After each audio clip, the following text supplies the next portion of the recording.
भाषा की बात में पहला प्रश्न देखो। पाठ में पर शब्द के 3 प्रकार के प्रयोग हुए हैं। पर के जो अंडरलाइन कर रखा ना, रेखांकित है, पर उसके 3 अर्थ निकलने। देखो कैसे। पहला तो है गुलाब की डाली पर एक चिड़िया आन बैठी, तो डाली पर आ गया ना यहाँ। दूसरा देखो, कभी पर हिलाती थी, मतलब पंख हिलाती थी। पहला तो है अधिकरण कारक है, किसी पर, जैसे मेज पर पुस्तक रखी है, मेज पर, समझ गए क्या? तो ये तो अधिकरण कारक है। और ये कह रहे ना कभी पर हिलाती थी, ये पर है पंख। क्या है ये? पंख। और फिर तीसरा और देखो, पर बच्ची कांप कांप कर माँ की छाती से चिपक गई, पर ये है लेकिन। क्या है ये? तो एक ही शब्द 3 अर्थ में आ गया। दोबारा बता रहा हूँ, एक तो अधिकरण कारक में आ गया पर, एक आ गया पंख, एक आ गया पर लेकिन। जैसे आता है ना कि मैंने उसे बहुत समझाया पर वह नहीं माना, इस तरह का ना। तो ये पर। अब वो क्या कह रहा है आगे देखो आप, वो कह रहे हैं तीनों पर के प्रयोग 3 उद्देश्यों से हुए हैं। इन वाक्यों का आधार लेकर के आप भी पर का प्रयोग करके 3 वाक्य बनाइए और अलग अलग उद्देश्य हों। तो आप पर से 3 वाक्य अभी बना के दिखाओ। चलो रफ कॉपी निकालो, निकालो रफ कॉपी करो अभी।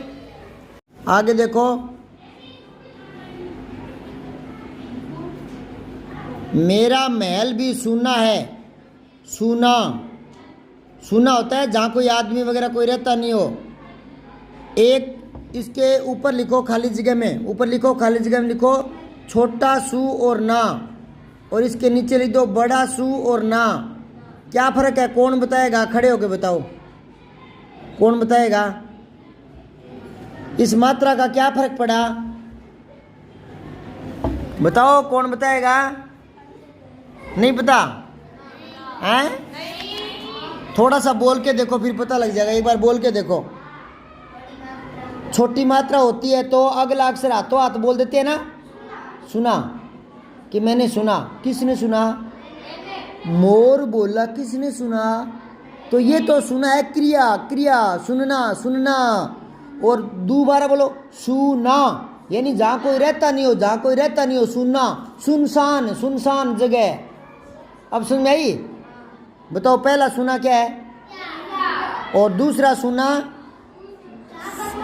जहाँ कोई रहता नहीं हो, सुननापन है। कहते नहीं वो घर सुनो हो गयो, ऐसे बोलते ना आप ढाणी में। हाँ तो सुनना। अब दोनों का अंतर पता लग गया? Very good. आगे है चिड़िया बोली मैं माँ के पास जा रही हूँ, सूरज की धूप खाने और हवा से खेलने, फूलों से बात करने। मैं जरा घर से उड़ आई थी अपनी माँ के घोंसले से। तो बताओ चिड़िया क्यों आई थी वहाँ?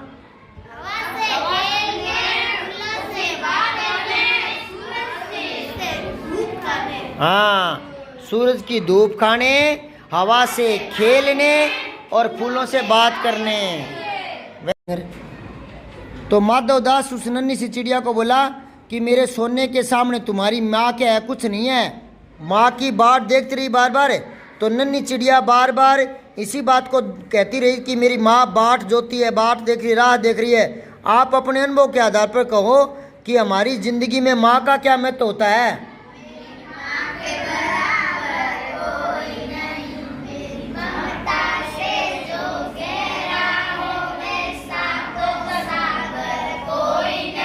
मेरी माँ के बराबर कोई नहीं।